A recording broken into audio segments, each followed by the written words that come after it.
Do you want to be a fighter? RMC. There's only one Tyson Fury. Fighters Club. I'd like to take this chance to apologize to absolutely nobody. Alexandre Herbinet. I am the greatest. Bonjour à toutes, bonjour à tous et bienvenue au 164e numéro du RMC Fighter Club, un RMC Fighter Club qui remonte dans le ring cette semaine pour vous parler de l'immense choc de samedi prochain à Las Vegas, Ryan Garcia contre Gervonta Davis, le combat qui doit réveiller la boxe. Avec moi pour en parler cette semaine, mon compère du Fighter Club Boxe MMA, il est toujours là avec moi et il prépare l'AEF Championship du 1er juin. La préparation a déjà commencé. Bonjour monsieur Jonathan McCarty. Salut Alex. Ça va ? J'ai vu qu'on te chauffait un peu dans certaines émissions. Les gens veulent combattre contre toi, Jonathan McCarty. Qui sont ces gens?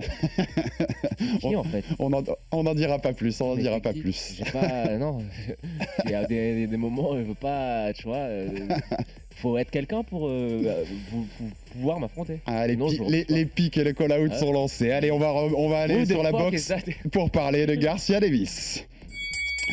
Deux superstars, deux invaincus, deux grandes gueules pour un choc très attendu. Gervonta Tank Davis et Ryan King Garcia se retrouvent samedi prochain à Las Vegas pour un combat qui sent la poudre entre deux rivaux qui ne rêvent que d'une chose, éteindre l'autre. Aucun titre mondial en jeu, mais un rendez-vous qui dépasse le cadre du noble art tant les yeux du monde seront rivés sur le ring de la T-Mobile Arena, au-delà des simples mordus de boxe. Le RMC Fighter Club fait les présentations du choc Davis-Garcia, un des plus gros de l'année sur la planète boxe. Showtime. Si on avait voulu réveiller le monde de la boxe, on aurait pu écrire cette histoire. De façon de voir la réussite, de façon de voir la boxe, c'est très puissant. Il procure le même effet que Tyson. Il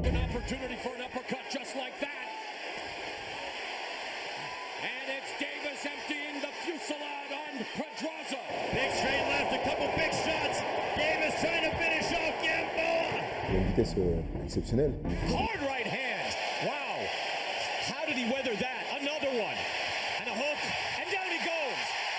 Oh, the left hand. Sits back, second down. Flat on his back. It's over. There he's done it again. Ryan Garcia. L'un d'entre eux va découvrir la défaite. La boxe va se découvrir un héros.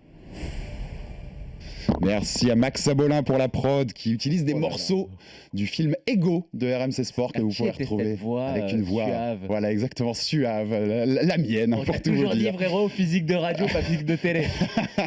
Ça se confirme avec ce film donc que vous pouvez retrouver sur la chaîne YouTube de RMC Sport. Tout savoir sur ce choc et cette rivalité entre Ryan Garcia et Gervonta Davis, c'est à retrouver, ça fait déjà quelques jours qu'il est en ligne, ça marche bien donc c'est cool, allez découvrir ça, c'est un superbe film de l'excellent Nicolas Lansalo. On va parler de ce choc, mon Joe. On va, comme d'habitude, on va faire l'entonnoir en commençant par le plus large. Qu'est-ce qui le rend si spécial, ce combat ? Je le disais dans mon intro, ces deux invaincus, c'est quand même devenu, et deux stars, c'est devenu rare les stars invaincus qui s'affrontent en boxe. On en a assez parlé dans nos épisodes. Qu'est-ce qui, pour toi, rend ce rendez-vous si particulier samedi prochain à Las Vegas ? Bon, on va pas se mentir, c'est la popularité des deux combattants, qui sont ultra populaires sur les réseaux sociaux, qui ont une image ultra travaillée. Il n'y a pas que Ryan Garcia qui est un pro des médias sociaux. Gervonta Davis aussi, hein, il manie ça vraiment à merveille. Après, je pense que le combat est très spécial pour deux raisons pas plus particulières. La première, c'est qu'on a parlé des nouveaux Four Kings, etc. Pour l'instant, il n'y en a aucun qui s'est vraiment affronté. C'est le premier. C'est le premier affrontement entre les nouveaux Four Kings. On en parlera plus tard, on rappellera les noms. Ouais. Et le deuxième truc, c'est surtout surprenant et fascinant du côté de Ryan Garcia, parce que je pense qu'à ce niveau de la carrière de Gervonta Davis, c'est normal pour lui de prendre quelqu'un d'invaincu et de fort. D'accord ? Au niveau de la carrière de Ryan Garcia, qui au final n'a affronté que Campbell, sérieux, bah c'est un vrai gros test. C'est un vrai gros test et il n'y a pas d'étape intermédiaire. Et c'est ça que j'aime beaucoup, c'est le vrai crash test. Et on a beaucoup parlé de Ryan Garcia, beaucoup de critiques, à savoir est-ce que c'est un vrai boxeur, est-ce que c'est pas juste un Instagrammeur, etc. Bon là, il le prouve. Il le prouve parce qu'il va tout de suite se mesurer avec la crème de la crème. C'est lui qui a voulu le combat. C'est lui qui a tout fait pour avoir le combat. Il a accepté toutes les clauses, toutes les demandes du clan Gervonta Davis, même les plus farfelues. Je pense que tu parleras de la clause de réhydratation. Donc il a vraiment montré qu'il voulait ce combat. Et je lui tire mon chapeau parce que peu importe le résultat, il est déjà gagnant pour moi dans l'histoire. Tout à fait. Combat d'ailleurs qui se fera à un catchweight. C'est à 136 livres. La catégorie des légers en boxe, c'est 135 livres. Donc c'est une livre de plus. Ils ont fait un catchweight pour ça. Mais ça fait partie de ces grands noms. On va en reparler de ces 4 ou 5 Kings d'ailleurs. Oui, c'est un combat qui a forcément quelque chose de spécial parce que tu le dis, c'est des gens qui pour moi, notamment Garcia, dépassent déjà le cadre de la boxe. Je le disais dans mon intro, sa popularité sur les réseaux, elle dépasse les simples fans de boxe qui sont tous les week-ends devant les combats. Gervonta aussi, souvent dans cette comparaison, dans cette opposition, on dit c'est le boxeur réseaux sociaux contre le boxeur plus classique. Mais non, tu as raison, Gervonta, il utilise aussi très bien la communication. Alors, il a quelques casseroles qui font qu'il est moins, on va dire, lisse que peut l'être pour l'instant à Ryan Garcia. On va en reparler aussi. C'est une autre démographie. C'est une autre démographie totalement. Tu vois, et je vais te dire, j'allais y venir aussi, ce qui rend ce combat spécial, et on peut l'observer, moi je suis beaucoup de gens sur les réseaux sociaux du monde de la boxe aux États-Unis. Beaucoup de fans notamment qui ont des comptes avec beaucoup d'abonnés. Et on sent qu'il y a un peu une opposition de deux Amériques même. En fait, je sais pas si tu vois où je veux en venir. Oui, il y a même un côté chez eux qu'on n'a jamais chez nous parce que chez eux c'est beaucoup plus prégnant. Mais je vois des échanges sur les réseaux sociaux où on va très vite sur la question raciale, on va le dire. Où c'est très vite le boxeur noir des quartiers de Baltimore contre le latino beau gosse de Californie. Non, ça me surprend pas parce que je connais les États-Unis par rapport à ça. Les États-Unis n'ont pas le même modèle d'intégration universaliste que la France. Où la France, on est un modèle donc universaliste où tu me fais passer ta communauté au second plan pour être embrasé le fait d'être français. Aux États-Unis, cette espèce de melting pot où en gros, c'est la communauté qui prime avant la nationalité et le pays. Ça peut s'expliquer par diverses raisons, par le fait que c'est un vaste pays avec plus d'une cinquantaine d'États, etc. Mais moi, ça m'étonne pas. Après, ça me fait un peu rire parce que toi, tu le présentes comme et je dis ça. pas, excuse-moi, parenthèse, je dis pas que c'est comme ça qu'on vend le combat, hein, notamment les promoteurs et tout. Le combat n'est pas vendu là-dessus, mais quand tu suis les réseaux sociaux américains, ça existe. Ce débat-là existe. Ça existe, bien sûr. Mais moi, si on doit vraiment pousser le truc, pour moi, c'est le gangster de Pacotti contre le Mexicain qui ne parle pas espagnol. Gangster de Pacotti, je vais t'amener à Baltimore, tu vas voir ce que c'est Baltimore. Non, mais t'as compris ce que je veux dire. C'est pas un voyou, un vrai voyou. Non, oui, ok, je vois ce que tu veux dire. Mais parce qu'en gros, ce que les gens voudraient nous vendre, le vrai truc qu'ils voudraient nous vendre, c'est le gangster contre le latino. Ouais, mais il il parle même pas espagnol, Ryan Garcia. Tu vois ce que je veux dire? Ouais, c'est un Californien américain. Tu sais pourquoi ça s'est mal passé avec son ancien entraîneur, c'est-à-dire l'entraîneur de Canelo, Eddie Reynoso. Parce qu'ils n'arrivaient pas à communiquer, parce qu'il parle pas espagnol. Et que dans le clan Reynoso-Canelo, on parle que espagnol. On parle qu'espagnol à l'entraînement, en effet. Donc oui, c'est un vrai Américain, t'as raison. Il y a un côté un peu tous les opposes, tu le disais, alors on vient de les rappeler, Gervonta Davis, le gamin des quartiers très chauds de Baltimore, contre le Californien beau gosse. On dit souvent le gars des réseaux sociaux contre un gars un peu plus classique. Il y a aussi le côté, même quand Ryan Garcia a eu des problèmes, on rappelle un peu qu'il a eu des problèmes de santé mentale qui a fait qu'il a zappé un combat contre Javier Fortuna, c'était en 2021 si je dis pas de bêtises. Même Gervonta Davis s'était moqué de lui, s'était moqué de la santé mentale, dit qu'en boxe on est des bonhommes en gros et qu'on n'a pas, ça doit pas nous enlever du ring d'avoir des problèmes psychologiques. Il y a un peu un côté tous les opposes quand même, Joe. Un peu, c'est pour ça que je mets une nuance. En termes de personnalité, oui. Ouais, sur la personnalité, on parle pas encore technique.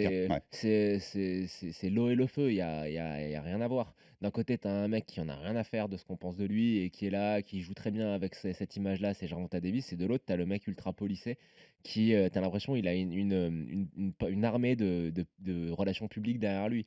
Donc oui, c'est très différent. Après, moi, j'ai plutôt envie de me concentrer sur les points communs. Et les points communs, c'est que c'est deux prodiges. Deux prodiges précoces du sport. Et on l'oublie souvent, deux belles carrières amateurs. Ils ont chacun plus de 200 victoires. Ouais. Avec une carrière amateur qui est aux États-Unis, ils diraient stellar. Bah oui, c'est ça, ouais. Elle est étoilée, c'est une constellation de très belles victoires. Et ces deux talents, alors après, est-ce que c'est les deux plus talentueux de la division? Je sais pas, je pense pas même. J'ai un autre nom à te donner, on va en parler. Oui, mais on a tous le même. Oui, je sais. 14 Stevenson. On va en parler exactement, voilà. Chaque course Stevenson. Mais en tout cas, c'est les deux qui ont le style le plus spectaculaire. Ça, je pense qu'on va être d'accord là-dessus. Ouais. Et les deux plus spectaculaires. Parce que Ryan Garcia, aussi limité soit-il, ses combats, c'est des highlights à chaque fois. Tout le temps. Même contre Campbell. 26 KO en 28 combats professionnels. On rappelle 93% de KO. T'imagines, même contre Campbell, c'est un highlight. Là, je parlais de Davis, excuse-moi. Sur les 28 victoires, 26 KO, ça c'est Davis. Et Garcia, juste pour te rappeler, donc 23 victoires, 0 défaite et 19 KO. Les deux sont spectaculaires. Voilà, donc c'est ça qui est hyper intéressant dans ce combat. Donc voilà, plutôt que de réfléchir à ce qui les oppose, moi j'ai envie de penser à ce qui les réunit. Et ce qui fait que ça va donner un combat spectaculaire, c'est que c'est deux showman sur le ring. Tout à fait, deux grandes gueules aussi, et donc deux superbes boxeurs. Et justement, ce côté carrière amateur, en fait, on le note pas assez, je trouve, avec ces deux-là, parce que souvent les amateurs, notamment pour le grand public, tout ce qu'on voit, c'est les JO. C'est est-ce que tu as été médaillé d'or au JO, tout ça. Et les deux n'ont pas fait les JO. Ils ont beaucoup de titres nationaux, amateurs, mais ils n'ont pas fait les JO. C'est ce qui fait, je pense, que leur carrière amateur est, entre guillemets, oubliée. Mais par parce qu'ils certains. n'avaient pas vraiment le style amateur. Tout à fait. Et tu le vois d'ailleurs dans leur carrière professionnelle, souvent des boxeurs amateurs qui ont une superbe carrière aux Jeux Olympiques et en boxe amateur, quand ils font la transition professionnelle, ils se rendent compte que c'est deux sports qui sont, allez, je vais pas dire que c'est pas le même sport, mais c'est deux sports différents. Et puis après, tu as les exemples inverses, Lomachenko, Usyk, Voilà. les mecs qui adaptent très Mais bien. c'est une question de style. Et eux avaient ce style basé sur de la puissance et sur de la destruction qui ne convient pas forcément à la boxe amateur où ça se joue plus à la touche. Donc ça ne me surprend pas. Bon, il y a une question autour de ce combat avant de rentrer dans la technique, puisque beaucoup l'annoncent comme ça. Combat de l'année ou pas? Pour Est-ce- l'instant, oui. Ta réponse? Pour l'instant, oui, Alex. Ouais. Pour l'instant, on est obligé de le dire. Après, si tu me dis, on en parlait avant l'émission, que Spence Crawford, ça va se faire, évidemment que ça va tout éclipser. Si tu me dis que Beterbiev, Bivol va se faire, ça va tout éclipser. Mais à l'instant T, je suis désolé, parce qu'il y a beaucoup de gens qui sont des puristes de la boxe qui vont dire, oui, non, c'est pas le combat de l'année. C'est pas parce que les deux sont populaires, que les deux sont des stars des réseaux sociaux, que ça ne veut pas dire que c'est un très gros combat. Et pour l'instant, c'est le combat de l'année. C'est deux stars, deux noms. Ils vont remettre de la lumière sur un début d'année en boxe qui est quand même assez terne. On va Tout pas à se fait. mentir. Et c'est hyper important. C'est un combat qui est hyper important. Et j'ajouterai une chose hors combat. C'est tous les gens qui se moquent de Ryan Garcia parce que il a je sais pas combien d'abonnés sur TikTok ou sur Instagram. Mais il va ramener, et comme il le fait à chacun de ses combats, il amène une démographie Qui n'existe qui pas. n'existe Ouais. pas en boxe et dont la boxe a besoin. C'est-à-dire un public beaucoup plus jeune qui est en train de basculer vers le MMA, mais par le biais de ce genre de figures comme Davis ou Garcia, d'avoir un gros combat, ça peut les remobiliser autour du sport. 2,5 millions d'abonnés sur Instagram, Ryan Garcia. 9,5 millions, excuse-moi. Et sur Ouais, ouais. TikTok, il en a combien TikTok, j'ai pas noté le chiffre, mais je te C'est le une dirai, dinguerie. mais c'est une dinguerie. Toi, t'as Ça. TikTok, t'es très TikTok. Non, pas du tout, justement. J'ai du mal. On me dit souvent, il faut s'y mettre maintenant, même Au pour début, la. t'as fait des vidéos TikTok là avec des danses et tout, pourtant c'est pas. Allez, Non, enchaîne. tu as confondu, tu t'es trompé de chauve, Joe. Oui, pour ce combat de l'année, moi, je l'entends dans le sens, c'est le combat qui réunit le plus, c'est ce que tu disais, Joe, les deux côtés. C'est-à-dire, on veut voir ce combat en boxe pour ce que les deux boxeurs sont, pour ce qu'ils vont proposer dans le ring. Deux boxeurs très spectaculaires. On attend le combat sportivement, mais on l'attend aussi médiatiquement et populairement. C'est-à-dire que c'est deux superstars, c'est deux grandes gueules, c'est deux gens qui dépassent, notamment surtout pour Ryan Garcia, comme tu le disais, le cadre de la boxe et qui ramènent 5,3 d'autres yeux. millions sur TikTok, Ça- Max me dit. Ok, 5,3. Donc tu vois, ça, T'imagines ça réunit du monde. Hein. Parce que TikTok, en plus, c'est pas forcément les mêmes abonnés qu'Insta. C'est une Exactement. démographie plus jeune Exactement. qui n'était pas forcément sur la boxe. Donc sur tout ça, quand tu réunis ces deux côtés, c'est je pense, en effet, en tout cas, c'est un candidat très, très, très sérieux au combat de l'année. Après, moi, perso, mon combat de l'année, ce sera Naoya Inoue contre Stephen Fulton, mais c'est autre chose. C'est parce que j'aime mon Naoya et que Ouais, mais je veux le voir conquérir les En supercoques. termes d'importance pour le sport, on est d'accord. Ah bah c'est loin de ça, il n'y a pas de Je souci. vais même aller plus loin. En termes d'importance pour le sport, dans l'état dans lequel il est, est-ce que ce combat ne sera de toute manière pas plus important que Spence Crawford? Si, sans doute. Sans doute, tu as raison. Et les autres combats qu'on pourrait mettre dans ces candidats au combat de l'année, donc Crawford-Spence, on en a parlé pour toutes les ceintures des welter, Terence Crawford et Errol Spence Jr. Il y a beaucoup de rumeurs qui disent que ce combat pourrait être annoncé pendant le pay-per-view de Davis Garcia samedi soir. Je crois que j'ai vu des tweets cette nuit de la famille de Crawford et qui dit on attend l'annonce. Ok, C'est le genre de cool. tweet, je pense que Terence a dit oui pour qu'il le fasse, donc ça va Mais arriver. on va pas s'emballer. Si. On attend l'annonce, on en a. Oui, en boxe, Voilà. on en a eu beaucoup. Voilà. On va pas mais si ça se fait, ce sera un énorme combat. On a Devin Haney dans la même catégorie, les légers. Devin Haney contre Vassil Lomachenko. Un autre combat entre ces Four ou Five Kings qui va se faire le 20 mai à Las Vegas pour toutes les ceintures des légers. Sportivement, c'est très important. Alors, ils sont moins superstars, Haney et Lomachenko. Donc, je pense que Davis Garcia prend le pas sur eux pour l'importance. Techniquement, ce Techniquement, combat c'est sans doute sera meilleur, quand plus même. fort, Ouais, c'est ça. mais moins spectaculaire. Ouais, totalement. C'est ça la différence. Ça sera plus un jeu d'échecs. Exactement. Et Ça plus ça comme un jeu plus d'échecs. pour spécialistes vraiment fondus de boxe et mordus de Là, boxe, quoi. typiquement sur ce combat, Davis Garcia, on se demande qui va mettre KO ou qui. Mhm. Haney Lomachenko, Qui va- c'est plutôt est-ce que Lomachenko va démarrer assez tôt pour user Haney? Est-ce qu'Haney va être capable d'imposer sa physicalité sur Lomachenko sur l'ensemble des 12 rounds? Il y a des questions qui sont très différentes. Ouais, bien sûr. C'est totalement différent et c'est presque plus qui va outwork l'autre pour citer un mot anglais qui résume bien ça. On vous a parlé il y a quelques semaines pour vous dire que Tyson Fury contre Alexander Usyk, ça sent pas très bon pour les mois à venir. Ça semble pas qu'on l'aura en 2023. Enfin, moi, j'y crois plus beaucoup. Et tu l'as déjà cité, Dimitri Bivol contre Arthur Beterbiev. Ça, chez les Milours, ce serait quand même très cool d'avoir ça, un de ces quatre. Mais pour l'instant, c'est pas d'actualité. La défaite de Joe Joyce ce week-end peut peut-être précipiter, remettre de l'actualité sur Fury ou Usyk. T'en penses quoi? Ah oui, totalement. Parce qu'on sait que Fury voulait affronter Joe Joyce. Joe Joyce ayant perdu, ça semble un peu compliqué. Joshua, même s'il a gagné, ça peut peut-être relancer la machine. Mais dans tous les combats que je t'ai cités, est-ce qu'il y en a un qui réunit deux stars aussi importantes que Davis et Garcia au final? Je pense pas. Non, pour le grand public, non. Même Fury Usyk. Ouais, même Fury Usyk, je suis d'accord. Parce que ça reste pas de la niche. Tyson Fury, c'est une superstar. Non, mais Usyk, c'est beaucoup plus de niche. C'est de la niche. C'est magnifique. Attention, les fans d'Alexander Usyk, mais c'est un truc de connaisseur, Alexander Usyk.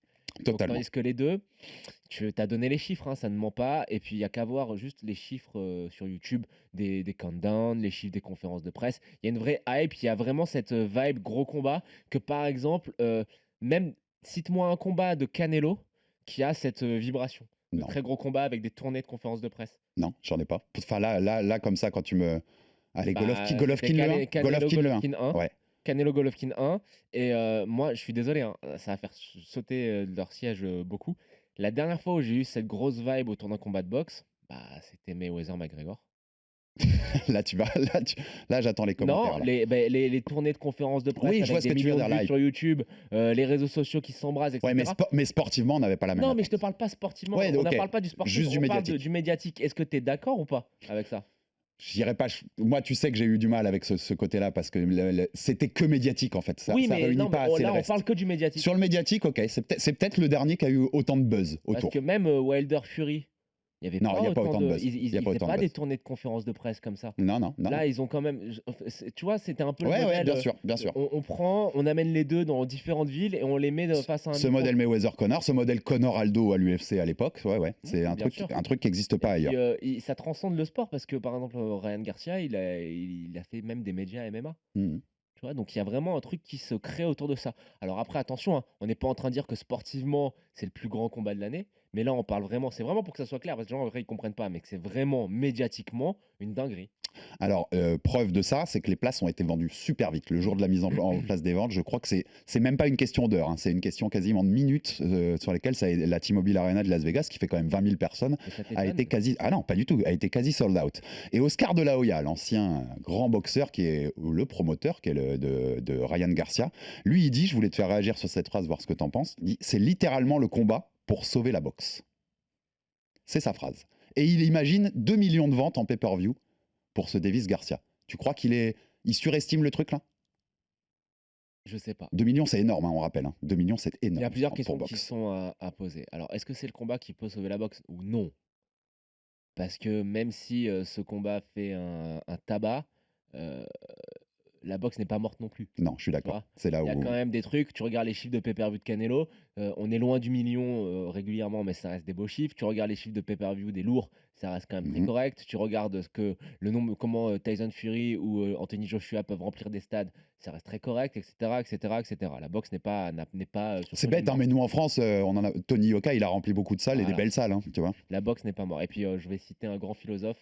En Angleterre, tant qu'il y a à boire, ils te remplissent les salles. Christian Mbili, si tu nous écoutes. Ils s'en battent les bips, tant qu'il y a à boire et qu'ils se tapent sur la tronche, ils sont contents. Non, la boxe n'est pas sur son lit de mort. Après, ça ferait quand même du bien au sport qu'il y ait un pay-per-view à plus d'1 million. 2 millions, ça serait très beau. La seule le doute que j'ai, c'est sur, on a parlé de la démographie qui va être drainée. C'est une démographie qui est très jeune. Oui, beaucoup plus que sur les gros combats habituels en boxe. Démographie est très habile sur Internet. Ouais. Et c'est parce qu'une partie de ce qu'on dit quand on dit aujourd'hui... C'est ce que je veux dire quand je dis ça. Ouais, totalement. Mais quand on dit que la boxe... Attends, mais je voulais finir mon truc. Mais quand on dit que la boxe est en perte de vitesse par rapport notamment au MMA, on en parle souvent ici, nous. Je trouve que c'est aussi une question de démographie. C'est-à-dire que tu vois que les gros combats de boxe sont très attendus par les anciens. La boxe, c'est un truc un peu d'ancien.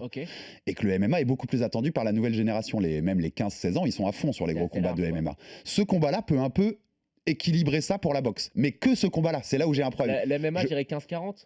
Ouais, c'est ça. Et là, David Garcia, c'est très jeune. Et je te le redis, quand je te dis qu'ils sont très habiles sur Internet, c'est que, à mon avis, ça va pleuvoir les liens de piratage. Ouais, bah oui, mais c'est sûr. Ça va pleuvoir, donc je sais pas Donc si. ça fait baisser les ventes de pay-per-view.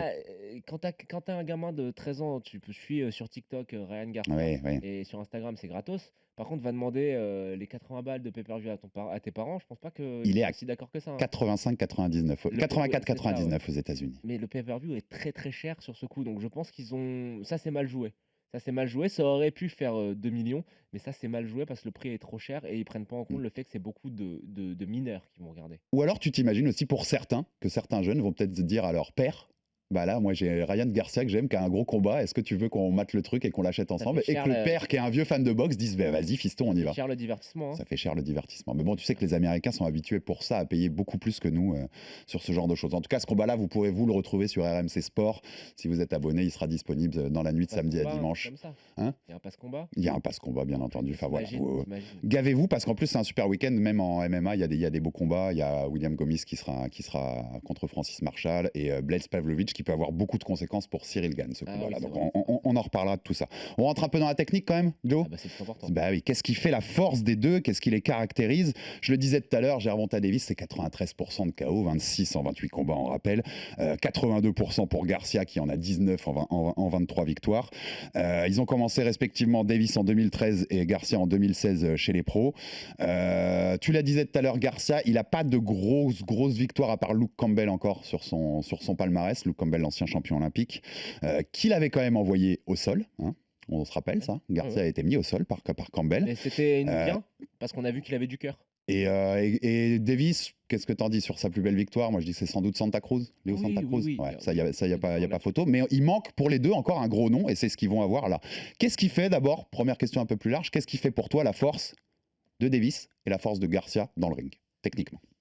Alors, la force de Davis, c'est simple, c'est la pression qu'il est capable de mettre avec sa puissance physique et avec la puissance de ses coups. Il est suffocant. Je pense que d'être en face de lui, c'est de vivre une noyade en grandes eaux.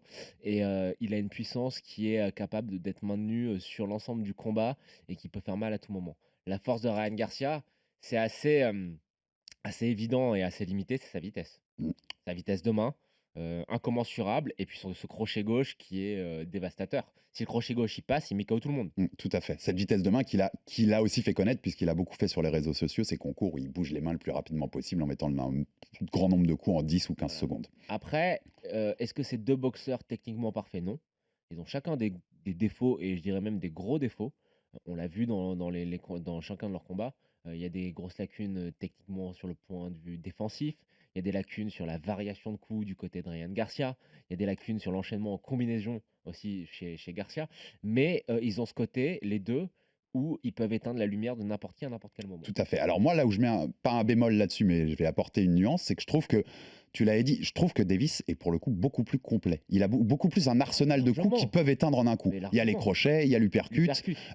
En gros, Ryan Garcia, c'est quand même, si c'est pas son crochet gauche, je l'ai pas vu encore me montrer des choses qui peuvent me prouver qu'il peut éteindre avec d'autres combinaisons que ça. Ah ouais, mais bien sûr, il a ce crochet gauche qui est dévastateur. Par contre, tu l'as Ouais, vu, oui, il ça, peut y a taper, pas de souci. il peut Ouais. taper à la tête Ouais, comme ouais. il peut taper au corps. Regarde CF le combat contre Luke Campbell, Mm. il l'attrape au foie, c'est terrible. C'est un des plus beaux body shots que j'ai vu récemment.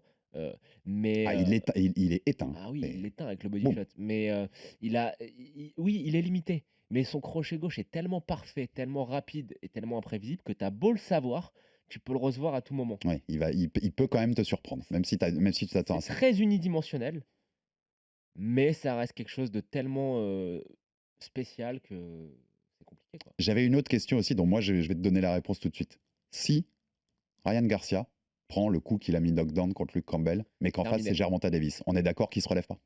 C'est terminé parce que Luke Ouais. Campbell n'est pas connu pour être quelqu'un qui frappe très fort. Et- Gervonta Davis lui tape très très fort. Et il y a des moments où Garcia a un petit peu trop les mains basses et la mâchoire en l'air, et ça me gêne un peu parce que pour moi c'est une cible mouvante pour Gervonta Davis. Et je pense oui que Davis est le bien meilleur boxeur, il n'y a pas de doute là-dessus. Après, on va revenir à un débat très très simple, on va arrêter de se tirer les cheveux en 10, de les couper en 10 je veux dire. C'est que quand un knockout artiste rencontre un autre knockout artiste, bah, il y a de la magie qui peut se produire sur le ring. Total, je suis d'accord. Deontay Wilder a toujours été un boxeur limité, mais il a réussi à créer des moments de magie à chaque fois. Et je pense que Ryan Garcia, c'est il a des meilleurs fondamentaux parce qu'il a un jab qui reste somme toute assez correct. Il a des déplacements qui sont corrects aussi pour lui permettre d'avoir toute cette vitesse.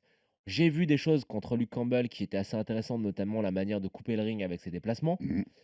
Mais ça reste un boxeur dont la principale force est la puissance sur ce crochet gauche. Donc, à tout moment, je le répète, hein, mais pour moi la clé du combat, la clé le chemin de la victoire pour Garcia, il est unique. C'est trouver la place pour le crochet gauche. Et tant que Davis n'aura pas mis KO Ryan Garcia, il sera en Ce danger. risque existera. Mais Ouais. il sera en danger. Et Et co- les deux seront en danger, en fait, pareil. Et comment tu l'imagines le combat? C'est-à-dire que tu t'imagines une guerre rapide, très vite, tout de suite? On va à la bagarre et ce côté spectaculaire, il nous donne dès le premier round un truc où tu es en apnée parce que ça envoie des deux côtés? Alors maintenant, il y a la vibe que tu as pu avoir en écoutant les deux en conférence de presse.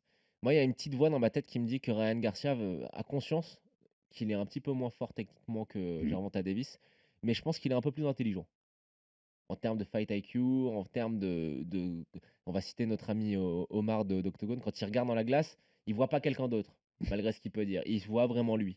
Il est très lucide sur ce qu'il Mm. peut faire, sur ce qu'il ne sait pas faire. D'ailleurs, c'est pour ça qu'il a admis de manière assez candide qu'il avait ses problèmes de maladie, enfin de maladie mentale. Tu vois. Ouais, tout à fait. Il est assez objectif sur lui. Je pense que du coup, ça va donner. Je le vois bien être capable de combattre de manière intelligente sur les premiers rounds, d'arriver un petit peu à jauger la distance, de pas se jeter dans la gueule du loup tout de suite et de faire que le combat soit quand même compétitif sur quelques rounds. Donc je vois pas ça comme un feu d'artifice dès le premier round où les deux se jettent la tête baissée. Je peux me tromper, mais je pense que, que Garcia aura l'intelligence d'adopter une approche un peu plus mesurée. Hein, je pense aussi, et je pense que même du côté de Davis, il y aura cette crainte du crochet. Je pense que Davis est conscient, pareil, tu vois, tu le disais sur Garcia, moi je pense que Davis est conscient qu'il est meilleur. Moi, je pense que Davis est surtout conscient et pense surtout qu'il va éclater Garcia. Oui, ça c'est sûr. Mais tu vois, je pense qu'il a conscience d'être meilleur, mais qu'il sait qu'il y a ce risque et qu'il va pas forcément se jeter comme un mort de faim, même s'il est Est-ce meilleur. que Gervonta a souvent t'as beaucoup de fois montré dans un ring qu'il était capable d'être très intelligent? Dans quel sens tu veux dire? Euh, sur le respect de l'adversaire, Oui, défensivement. non, ouais. Offensivement, c'est un fight IQ de très très haut niveau. Ouais, ouais. Mais il a parfois ce péché d'orgueil Ouais, d'y aller, où je vois ce que il y ok. va et il prend des coups. Je trouve qu'il prend des coups, il se fait toucher, il se met en difficulté tout seul, le garçon. Et là, je pense ça se voit quand tu les écoutes parler. C'est même pas du dédain qu'il a pour Garcia, c'est du mépris. Il a du mépris Ouais, pour ouais, Garcia en tant que boxeur.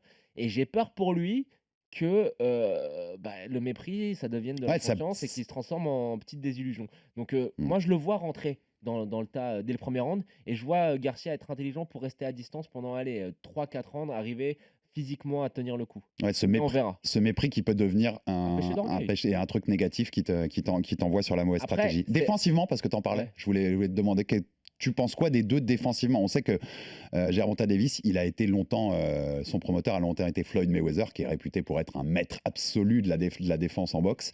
Moi, je trouvais quand même qu'il avait fait des progrès au fur et à mesure de la carrière, sans doute avec le travail avec Floyd. Et pour le coup, Garcia, notamment contre Campbell, j'avais trouvé qu'il y avait quand même des grosses failles défensivement à certains moments.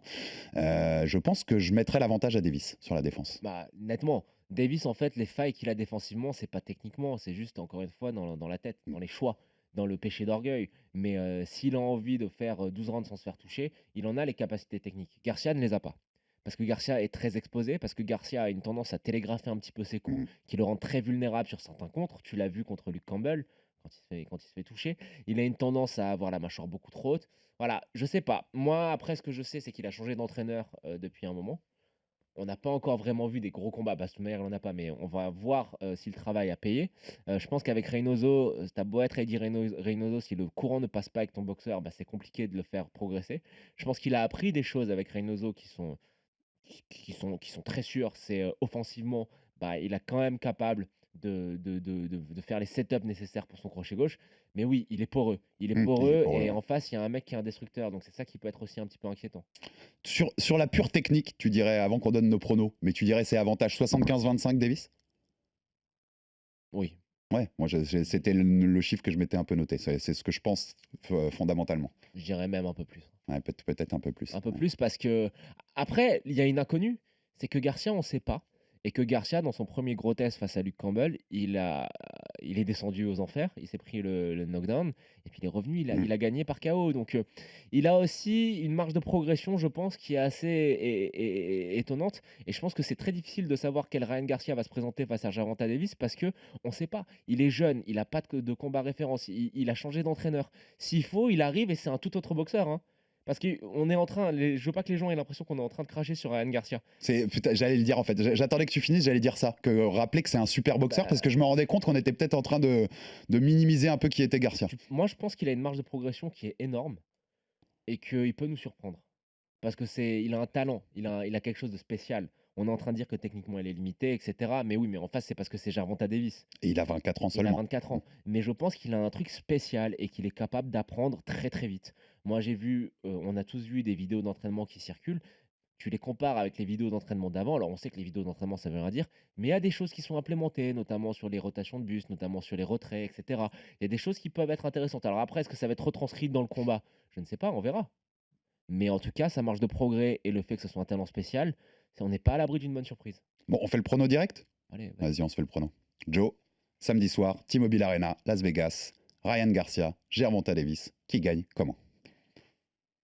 Gervonta, KO, 11e round, avec des premiers rounds compétitifs de Ryan Garcia. Mais je vois aussi un scénario où Gervonta arrive péché d'orgueil et qu'il se fait cueillir par un crochet gauche. Moi, j'avais Gervonta KO 11e. J'avais Gervonta KO 9e, un peu sur le même scénario. Mais donc, dans ton idée, si Garcia met KO Davis, ce sera plutôt en début de combat, sur un péché d'orgueil de Gervonta? Non, parce qu'il est capable de performer même tard dans le combat. Regarde, contre du Campbell, c'est quoi, 6e, 7e? Ouais, un Mais truc c'est comme ça. 6e, 7e après s'être pris un knockdown. Donc il est capable de faire face à l'adversité. Ça, c'est une vraie bonne indication pour Ryan Garcia. Moi, je suis pas sûr sur les fins de combat. Là, tu parles 6, je suis pas sûr que vers Ça le peut 9, être- 10e, il est encore ça en lui. Tu peux avoir un Garcia. scénario où, Mais qui me Gervonta surprenne, hein. est tellement en confiance et où il commence à un petit peu trop justement être en confiance et il y a un contre qui passe, hein. Tu peux être dans ce scénario-là. Après, honnêtement, j'y crois pas. Moi, je pense que la raison, c'est Gervonta Davis par KO. Mais encore une fois, le gamin Garcia, il est si spécial qu'on n'est pas à l'abri d'un truc totalement dingue. En tout cas, ce combat, pour rappeler, ce qui est dingue aussi, et c'est là qu'on voit comme c'est le bordel, et on peut le dire en boxe, avec 17 catégories, 4 champions du monde par catégorie, enfin 4 ceintures principales, c'est qu'il n'y a aucun, je le disais dans mon intro, il n'y a aucun titre mondial en jeu dans ce combat, puisque Gervonta Davis est champion WBA régulier, c'est pas le vrai champion des légers. Il n'y a pas de ceinture, et pourtant c'est le combat le plus attendu de l'année. Je peux te poser une question. C'est dingue, hein. Je te pose une question. Gervonta Davis contre Devin Haney ou Gervonta Davis contre le Vassil Lomachenko, tu donnes qui gagnant? Elle est très compliquée. Elle est très compliquée. Je mettrais Davis. Je mettrais Davis contre Haney. Même Loma. Si. Je crois Loma capable de le rendre fou pendant 12 rounds et de jouer aux échecs avec lui. Je dirais Davis bat Haney et je dirais que Loma peut battre Davis, mais je suis pas sûr du tout qu'il se fasse pas mettre KO quand même. Moi, je dirais que Haney peut battre. Que Haney et Loma peuvent battre facilement Gervonta. Facilement. Ah, tu vois. Non, mais peut-être que parce que je sais que je sous-estime un peu Haney. J'ai tendance, je sais pas Haney, pourquoi il est d'ailleurs. pas très flashy, c'est un peu ennuyeux avoir boxé, mais c'est très intelligent. Et pourquoi ils le battent à l'instant T? C'est juste en termes de fight IQ, en termes d'intelligence de combat. Donc pour moi, ça me choque pas qu'il n'y ait pas de ceinture en jeu, parce que après, ce qui est intéressant, tu vois, si on est sur cette émission Gervonta Davis contre Ryan Garcia, c'est aussi d'avoir un tout petit mot, si on peut, on regarde le producteur, si on peut, sur Haney Lomachenko, parce que la division. C'est là où l'intérêt, c'est de voir ce qui va se Ça passer. se fera le 20 mai à Las Vegas, Voilà. je le répète. Parce que moi, je vois un scénario, on peut voir un scénario où Vassil Lomachenko reprend les ceintures, mais je pense pas que ce soit une si bonne chose que ça s'il reprend les ceintures pour le reste de la division. Parce que tu veux quoi? Tu veux qu'il affronte qui après, Vassil? Alors, on a cité les 4 noms, Davis, Garcia, Lomachenko, Haney, qu'on peut dire les 4 Kings, mais désormais c'est les 5 Kings peut-être oui. pour les légers actuels, Ça, on puisqu'on le l'avait dit en rappelle, plus. Shakur Stevenson vient d'arriver, et dès son premier combat la semaine dernière, il bat un top 10 The Ring de la catégorie, le japonais Shuichiro Yoshino, et il le bat très bien, il l'explose, c'est masterclass, et il se fait arrêter par l'arbitre au 6e, et heureusement parce qu'il était en train de se faire éclater, notre ami japonais. C'est quoi le combat que t'attends le plus entre ces 5? Si on devait te donner, t'as le choix. Tu mets une pièce et le combat va se faire quoi Quand qu'il arrive. Lequel Quand tu veux voir? Mais quand? À Maintenant terme, en 2023, après Garcia Davis. Stevenson Lomachenko. Stevenson Loma? J'avais Stevenson Loma ou Stevenson Davis. J'adore Stevenson Davis parce que là, je pense que Stevenson est au-dessus largement. Ouais, mais donc ça n'a pas d'intérêt. Non, mais c'est pour. Tu vois, montrer qu'elle est entre les deux petits prodiges américains, montrer qui est le patron. Stevenson Lomachenko, parce que Voilà, l'intrigue Ouais. technique, elle est dingue en fait. Je pense que c'est techniquement un des plus beaux combats qu'on puisse monter à l'heure actuelle, tu vois, en termes de Ouais, qualité, en termes du fait d'être complet, d'être spectaculaire. Il y a tout en fait, c'est de là en tout.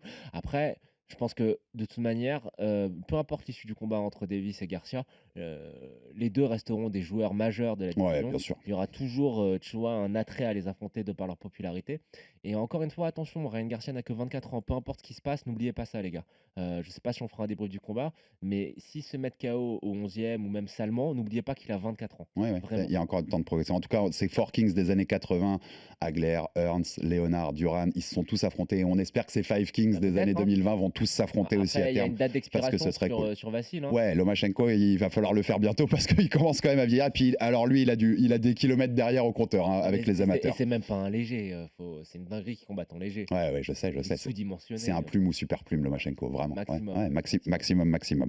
En tout cas, voilà, soyez tous devant ce combat samedi soir, Las Vegas, et sur RMC Sport, vous pourrez le retrouver. Le choc, Ryan Garcia, Gervonta Davis, il y a même des rivalités derrière, parce qu'il y a Floyd Mayweather, Oscar de la Hoya qui était derrière ces deux-là. Donc, c'est l'histoire de la boxe qui s'écrit avec ce choc entre Ryan Garcia et Gervonta Davis. Merci Joe pour la présence. Merci. Abonnez-vous sur toutes les plateformes pour rater aucun épisode. Envoyez-nous de la force, des commentaires, des pouces bleus, tout ce que vous voulez pour qu'on continue à faire du bon boulot. Et puis il y avait du MMA ce week-end. Ah bah il y avait du MMA, Donc Max Holloway. où est-ce qu'on peut nous retrouver? Eh ben on nous retrouvera sur YouTube pour débriefer ça. Ça Voilà. va être plus simple, RMC MMA, puisqu'on n'a pas pu le faire. C'était priorité à Davis Garcia, l'énorme choc. Merci à tous une nouvelle fois de nous avoir suivis et à très vite pour un nouvel épisode du RMC Fighter Club. RMC Fighters Club.